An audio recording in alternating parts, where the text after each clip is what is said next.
Fala rapaziada, antes de começar o vídeo, já deixa o like aí, comenta pra estar ajudando no crescimento do canal. Toda semana eu tô trazendo conteúdo novo pra vocês. Então é isso, curtam o vídeo aí, valeu!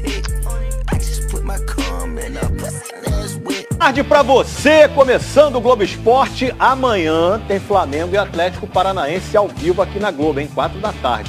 Flamengo do Andreas Pereira, que tá com moral à beça com a torcida, já tem reportagem. Pessoal, a CBF divulgou que não vai mais estender o calendário do Campeonato Brasileiro até o final de dezembro, porque, segundo a entidade, há uma obrigação de terminar a competição na primeira quinzena do mês para cumprir um acordo que foi feito com o Ministério Público do Trabalho.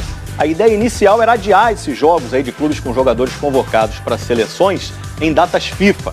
A quem não gostou nada disso foi o Marcos Braz, vice-presidente de futebol do Flamengo. Entra lá no ge.globo para você saber mais detalhes.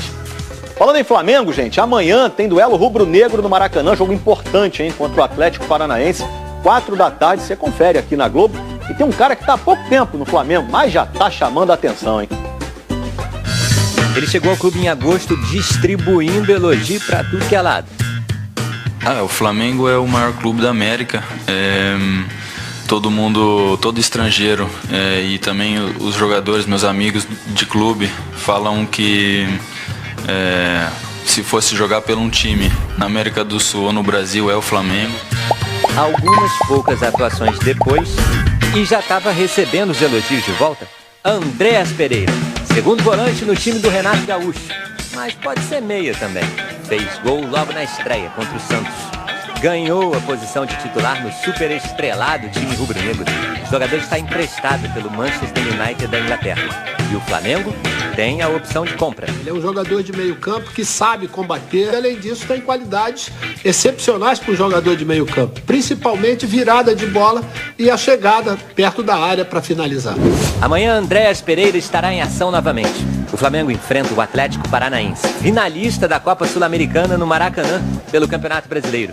A equipe que deve entrar em campo é Diego Alves, Isla, Gustavo Henrique, Rodrigo Caio, Felipe Luiz, William Arão, o Andreas Pereira, Everton Ribeiro, Arrascaeta, Bruno Henrique e Gabigol. O zagueiro Davi Luiz vai ficar de fora por causa da lesão na coxa que sofreu contra o Barcelona de Guayaquil na semifinal da Libertadores. A final contra o Palmeiras é só daqui a 56 dias. Com isso, o técnico Renato Gaúcho vai ter um respiro no desafio de disputar 3 competições simultâneas. Até lá, o Flamengo tem que carregar todas as suas forças exatamente no Campeonato Brasileiro e principalmente na Copa do Brasil, que faltam só 2 jogos. Ou seja, diminui o dilema sobre poupar ou não poupar. Na semana passada, com um time muito desfalcado, o Flamengo ficou no empate por 1-1 contra o América Mineiro pelo Brasileiro. 3 dias depois, com força máxima, a equipe derrotou o Barcelona de Guayaquil e se classificou para a final da Libertadores. O Flamengo não está poupando jogadores. O problema é que as pessoas não têm as informações daqui de dentro. Então, sempre que os jogadores estão inteiros, estão 100%, eu coloco para jogar. O degrau é menor hoje. Mas é um trabalho hercúleo de você conseguir manter isso. É muito difícil. Mas quando você monta um elenco desse tamanho, como o Atlético montou, como o Flamengo montou, o Palmeiras também, né? Acho que é importante você disputar bem as competições. E esses 3 times disputaram bem, a não ser, acho que, aquela derrota do Palmeiras para o CRB. Aí não está no plano, mas, poxa, o Atlético cai para um Palmeiras. O Flamengo está numa reta final de Brasileiro... Uma semifinal de Copa do Brasil. E uma semifinal de Copa do Brasil, contra um outro bom time. Contra o adversário de domingo. Contra o adversário de domingo. Aí eu acho que está dentro do que é o seu planejado. Você não consegue garantir que você vai ser campeão, mas você tem a responsabilidade de disputar todos os títulos. E isso o Flamengo e o Atlético fizeram. Não fizeram? Sim, estão fazendo. Certamente. Essa é a posição deles hoje no futebol brasileiro. Ganhar não dá para ganhar tudo, mas você tem chance de ganhar, tem capacidade para ganhar. E está muito claro para todo mundo aí que os 3 têm capacidade de ganhar.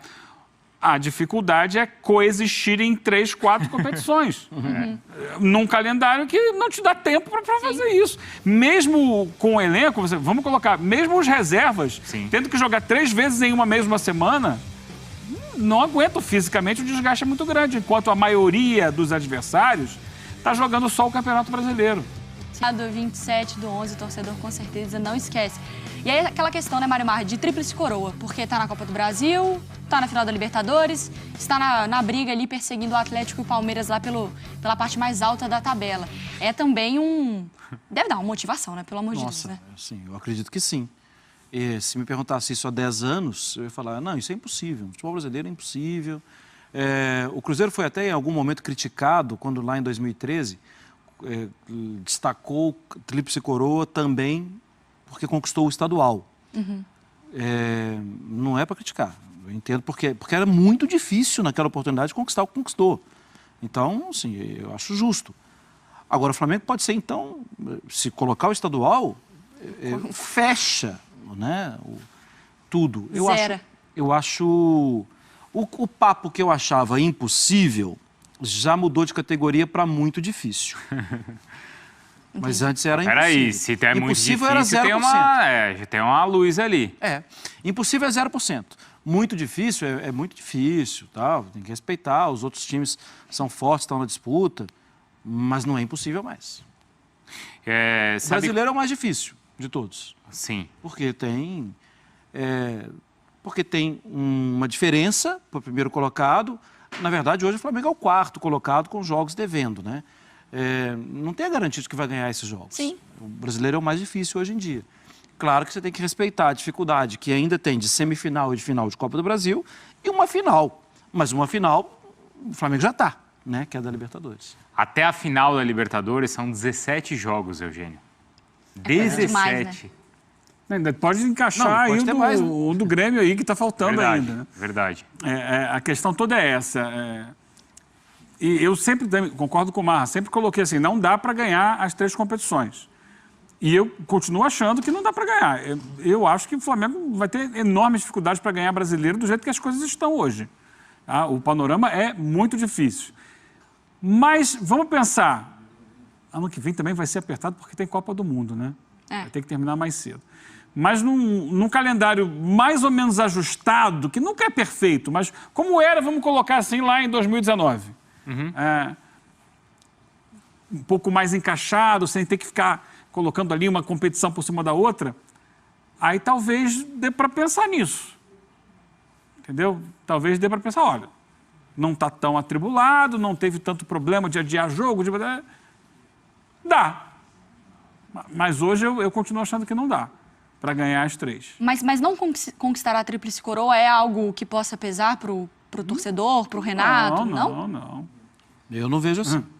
Eu vejo porque, poxa, ganhamos Libertadores. Isso é normal. O torcedor quer todos os títulos, mas o torcedor sabe que ele nunca teve todos os títulos. Então, assim, é o normal. Esse é a verdade que ele tem. A gente vai lutar por todas e a gente não vai ter todas.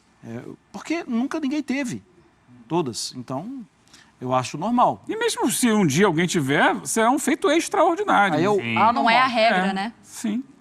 Mas para esses times, é que o Palmeiras agora não está mais, né, na competição, mas, por exemplo, você tem a Copa do Brasil que, em questão esportiva, ela é de menor importância, certo? Sim. É pouco para um Flamengo ou para o Atlético, mas a gente está falando do Flamengo. Se o Flamengo terminar o ano campeão da Copa do Brasil, é pouco? Vai ser frustrante? Porque a Libertadores você tem aí uma disputa, uma final, e no Campeonato Brasileiro a desvantagem já é grande. Se for, entre aspas, só a Copa do Brasil, é pouco? Olha, Bruno, eu tenho dificuldade de falar de um título é pouco, mas eu entendo a sua pergunta e talvez o torcedor vai comemorar e no íntimo ali com aquele amigo antigo, ele vai falar, era pra gente ganhar essa Libertadores.